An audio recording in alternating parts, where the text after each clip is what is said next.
Welcome everyone to Random Radio Adventure and MBR's podcast, and I need to get used to saying that because the name has changed. I'll be talking why later on, and also the Northern Hemisphere, basically Six Nations team for the best one. Team of the year, this is rugby, by the way, if you haven't guessed already. So yeah, I'll talk about that, and I'll talk about the channel as well. I've already said that. But when this video is coming out, it'll be the 27th of December, which means Christmas is already past you. So lucky things. I have my Christmas tree on my desk. Very nice. I also have the reindeer with the Welsh flag and Welsh dragon as well.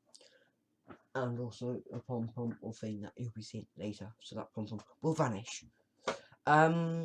But yes, let's get straight into it, shall we? Basically, the MDR changes because my light's kind of changing. It'll be going more towards like the sports side of things. I thought the name should change as well. So MBR stands for Mountain Bike Rugby, when SRN stands for Survival Rugby Nerf. Maybe it should be SSN. Oh well, it just sounds better. An MBR instead of RMB, because that sounds ridiculous. I mean, Adventure and MBR. It doesn't sound, I don't think, better than Adventure and SRM, but so yes, I'll be doing a recap on this past half year. This half year, my first video came out May the 31st, so November the 31st was half year of Adventure and SRN. That's to 17 subscribers. So yes, I mean I've had that for quite a long time. So if you're new, subscribe, because that'd be awesome. Thank you very much. I'll be doing a bit of a recap of this year, and also be talking about stuff to look forward to in the next year. And next year, it won't be every half a year, it'll be a year, but it's just because I started in May and do that. So I'm going to put my face down here. I mean, you can't actually see it, but I'm looking up and so my latest video is the kick out jump edit with 31 views, and it'd been 30 views when like 2 days after, so I'm pretty stoked on that. The highest views I ever got was Random Radio 1, 156 views, 3 comments, and 9 likes, which is awesome. I don't think I've ever got a dislike, but then, and I've got a like on every single video, which is very nice. So yes, I think that's actually really, really cool. So thank you everyone who subscribed, liked, watched. Yes, very, very cool. Now, I'll be talking. That's a very quick recap. Sorry about that. Now, what to look forward to? There'll be more quickies, but more bike and rugby related, so skills and stuff like that. There'll be edits.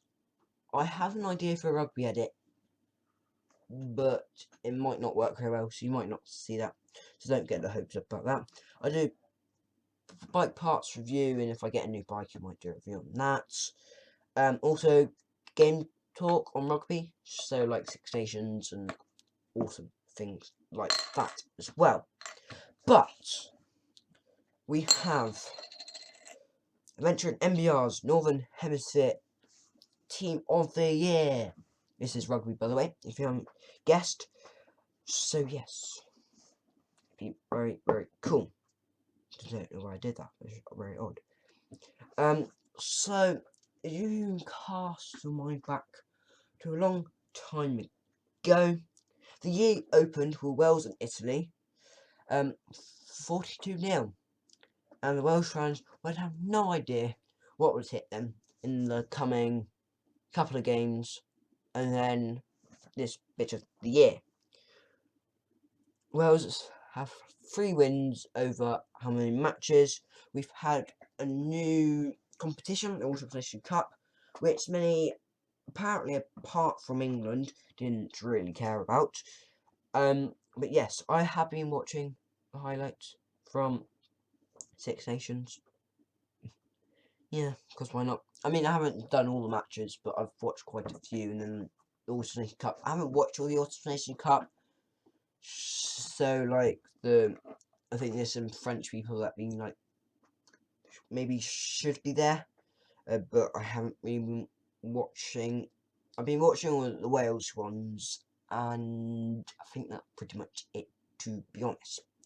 Now, let's talk about the Northern Hemisphere Team of the Year, shall we? It seems I've been given a treat by my friend over there. It is the team. Oh no, I should put it on that side. Hang on. The runners up on this side. I mean, I have written this, by the way. And the team on the other side, which I can see, not new. But yeah, you can have a good look at them. There you go. Watching. I should really take a picture of this.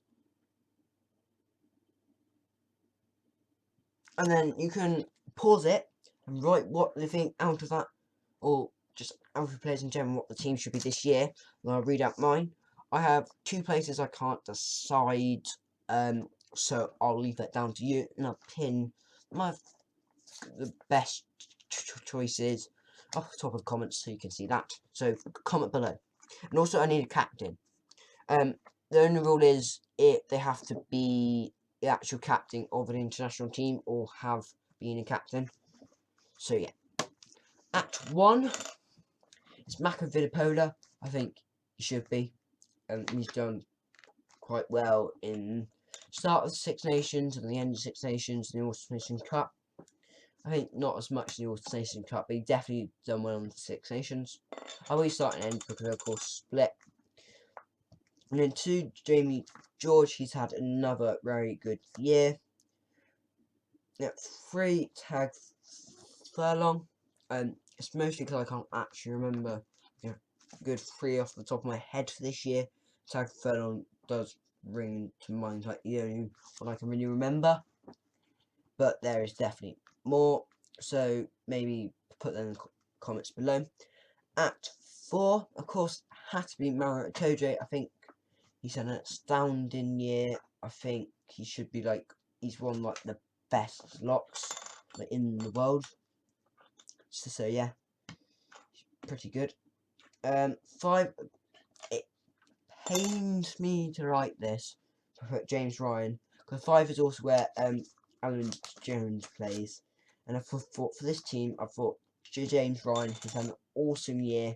Hasn't really been Alan Jones' year, or Wales, to be honest. And yeah, I just thought James Ryan for this year has been a better lock. That's what I put. They're all quite the same. They're quite like a flanker and a tackish. I mean, they're not exactly Justin Tipuric. But Justin Tipuric isn't here. But bit of a spoiler. You can guess now. 6 is Tom Curry, and at 7, Sam Underhill, and at 8 is Billy Vinipola. So a whole English back row they've had. All of them had a great year. I think Billy Vinipola had like the second most tackles in the whole Autumn Nation Cup, and the first and third were Georgians. And the fact they've lost, you'd expect them to have quite a lot of tackles because they haven't had the ball quite a lot. And England won, so I think he's probably one of the best tacklers out there. 9, it had to be DuPont. I think hope I'm saying that correctly. He was the player of the championships for 6 Nations. So yeah, he's an astounding scrum half, and he almost, if I wouldn't have picked him and put like Ben Youngs or Gareth Davies or something like that, or like Conor Murray, then yeah, it would almost be a British and Irish line squad because I haven't put any more French people in. I mean, for 7, I could have put Olivier on, but I didn't. I chose Sam Underhill over him. And who does the Lim play for? Maybe I should put him in. If he's 12, then he's definitely going into a 12 spot. 10, I haven't chosen, but I'll give you the list of who I think should be. Dan Bigger, I think even though he's had, like, Wales has such a good time, he's had quite a good year. Maybe not as good as last year. Johnny Saxon, probably the same against Dan Bigger, and he also could be a captain for that team. I mean, James Ryan, I think, has been a captain. I'm not sure about that, but he could be a captain as well. I put both the Scottish 10s on there because they've each had kind of more of a half. So Finn Russell, like, more this side, so later 2020, he's had a great season. So yeah, and Adam Hastings, like the start of Six Nations, he played really well, and of course Farrell and George Ford. At 11, I put Johnny May. He's had an astounding year, as he did last year. He's very, very good. Now, 12, I haven't chosen, but this is who it could really be out of. Bundyaki. I hope I'm saying that right. And Farrell and Jonathan Davies. Jonathan Davies played 12, I think, in the Italy game. Don't quote me on that, but he has played 12. So, yeah. And Farrell, who's played 12, he's probably played more 12, because he has 10. So maybe George Ford, Farrell, 10, 12. That's actually quite a good combo, because they work quite well together. For 13, put Malan Tulani. He's had a great year. 14, I put George North. I can't really think of any other 14s apart from Maitland, and I think George North is better than him. And then 15, I put Stuart Hogg. So yes, that is the team. But there's also more things at the MBR prizes, or the R version of MBR prizes, and that is, because I'm Welsh supporter, best Welsh player this year, and I think they have to go towards Justin Tipperick. He's had a great year. He's just, I think he's one of like the best all-round players. He can tackle well, he can run. He's basically his centre, but in more forward form. He's honestly had a great year. And also have the Young Player of the Year. I could put DuPont, but he is in the team, so he's not. It won't be DuPont. I'm gonna put Lewis Ray's Zambit. I think he had a brilliant end of the year. What he played, he's played really, really well. There's a lot of promise from him, and I'm really excited when all the old players like from England and stuff like go away. Yes, because the Welsh side, we got so many new people. I mean, that's one of the reasons why we've done so bad. But oh well.